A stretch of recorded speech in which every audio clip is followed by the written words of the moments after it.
So let's talk Auction 108. Great article from Mike Dano. I will leave it in the description down below so you guys could check it out. I'm not even going to get too deep into this article. I will let you guys check it out. And like I said, I'll leave it in the description down below. Demand for 2.5 is low. It is very, very low. Round one was 103 million, which many have told me is very low because there were large licenses in there from Los Angeles and Phoenix. Round two ended, one bidder, $5 million. That is it. And you have my guess as to who that one bidder was. And most of you should be able to guess the same. So this was my fear, right? When I talked about T-Mobile I would like T-Mobile to have to spend more in this auction. I wasn't saying that just, for shits and giggles that T-Mobile spends more. I was saying that from a competitive, challenging standpoint. I wanted Verizon and AT&T to challenge T-Mobile and make them spend more. Apparently, that won't be the case. There's absolutely no uptick in any demand in this auction. Now, could that change? Of course. And I'll reserve judgment for that at a later time as we get into the other rounds, round 3, 4, 5, 6. But for now, it seems like nobody else is bidding. And it's even very questionable at this time that T-Mobile won all those licenses that were bidded on for the 103 million.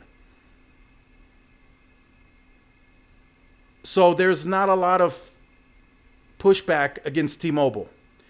And my fear is that could be a bad thing in the long run, because if T-Mobile keeps getting away with this stuff, right, they may get less and less competitive. They may say, we have all the spectrum in our arsenal and you will not find this kind of performance on another carrier, so you're going to pay the price that you're going to pay. And that could potentially happen. This is the last mid-band auction for the foreseeable future, 2.5. And there is a good amount of the spectrum up for grabs for T-Mobile. Now, does the auction make sense for T-Mobile and only T-Mobile? Yes. T-Mobile already has radios up on sites, and they're building more radios. So to add additional spectrum onto those radios, they just do it remotely. Do they need to own these licenses versus leasing? Yes, they do. They truly do. It makes sense. Owner economics kick in. They no longer have to pay another company to rent or lease the spectrum. So yes, the owner economics, it makes sense. Are the rules designed for T-Mobile to come out successful in this auction? Yes. We determined that in an earlier video because the FCC straight out said that these will be the rules, no changing. So the auction was designed for T-Mobile to come out successful and get what they need.